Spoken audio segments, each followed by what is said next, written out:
would never be dead. Once again, no puede conmigo. Don't you comprehend? Candela would never, never. Hello, Nina Garcia here, host of Cocoa Caliente, and today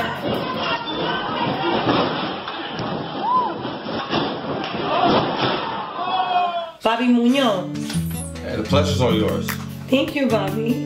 Bobby, tell me about your first experience on the ring. Oh gosh, my first experience in the ring goes all the way back to the mid-90s. My brother had been a wrestler for an X amount of time, and I've always wondered what it would be like to be in the ring. So this was in the Lower East Side, where they had a Lower East Side wrestling gym, and I would just go in and run the ropes, and it was like a whole different experience.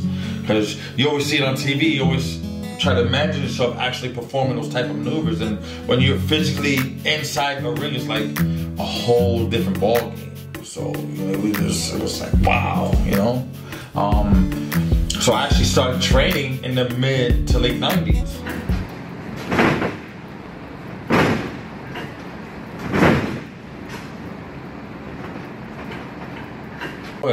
Well, my first official match, I believe, was late 2001, early 2002 in Manhattan. It was an outdoor show in Manhattan, a memorial show for a promoter by the name of Pete McKay. And I wrestled my trainer, my brother. It was like, wow, like just being in front of people was like nerve-wracking. Like you're always in the crowd like cheering, booing, and throwing stuff and hurling insults. But when you're physically in the ring, it's a different perspective. It's like very nerve-wracking when you walk into the ring and all the eyes are on you. And but when you go through those ropes and you start performing those moves and going through your match, it's like all that goes out the window. You know, it's an amazing feeling.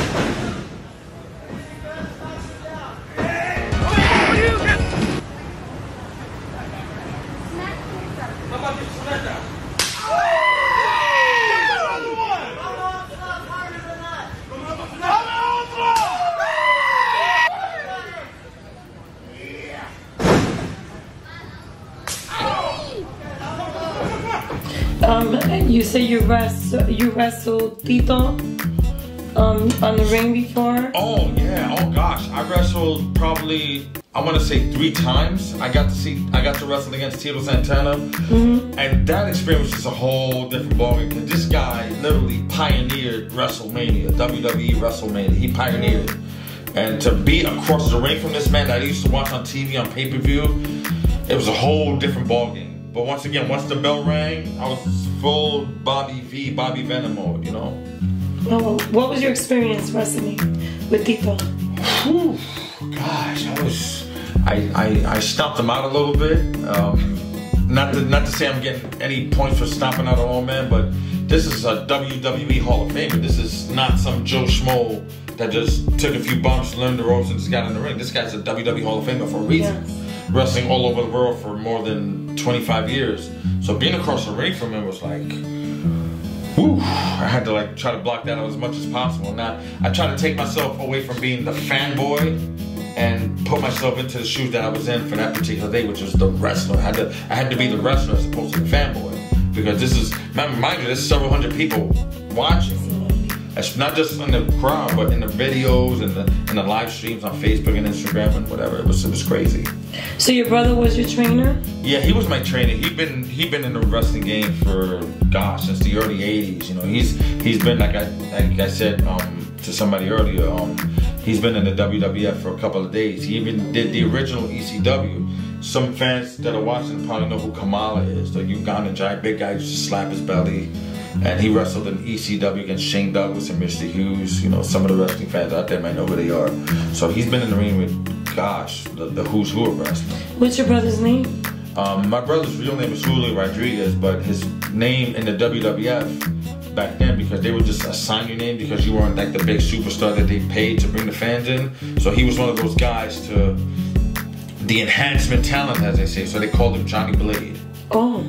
His name was Johnny Blade in WWF and ECW. I think they called him J Blade. So it was just one of those names where they give you and you help make the superstar look good. So that was his role. But he was a very good wrestler on the independent scene. So he knew a lot. He had a wealth of knowledge, and he passed that along to me.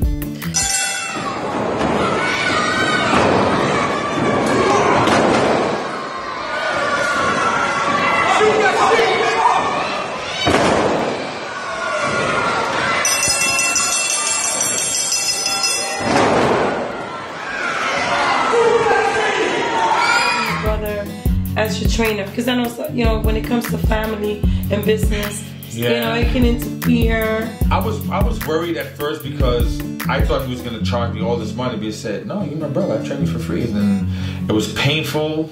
Wow. I bled. One time he gave me a suplex and somehow we bumped heads and I got like a little cut right up in my forehead, and it was like, wow, I've been stretched out, beat up, bone bruises, all kinds of stuff. But it was worth it because I'm here 19 years later. Yeah? How much can you lift? Shoulder press, I can probably do 225. With shoulder press, meaning like you carry it here, it's known as a military press, 225 several times. Deadlift, I can deadlift almost 490. Wow. And I don't know if the camera, you can stand right here and the dumbbells, the big barbell with the weights, and you kind of just stand over it, and you basically just picking it up and holding it in this position. That's known as a deadlift. Okay. I can squat over 400. I can leg press over 1100. So it depends on which particular exercise. What motivated you? What inspired you to become a correctional officer? I think it was just basically at that point in time. It was 2007 going into 2008. My life wasn't really going nowhere as far as like a job, like a job outside of professional wrestling. And I think with corrections, it offered me the chance to have a pension and benefits, you know, to help my family in the long term. You know, so I think that was pretty much it. So you did it more for the pension or benefits, or pension, benefits, financial security. Wow. So Bobby, let everyone know where they can plug you at. Well, I'm Bobby Munoz, the Gladiator, on Instagram, and I'm Bobby Munoz on Facebook. I'm very straightforward. What you see is what you get. I don't try to be anybody else but the person I see in the mirror every day when I wake up. And I give all the glory and honor to my Lord and Savior Jesus Christ for making me the person I am today, and for the person He continues to make me every day. Guys, Nina Garcia here, host of Cocoa Caliente. You guys know where to plug me at. Look underneath. And don't forget, my book, The Scars That Save Us, will be soon on Amazon. Stay tuned. Love you all. Ciao.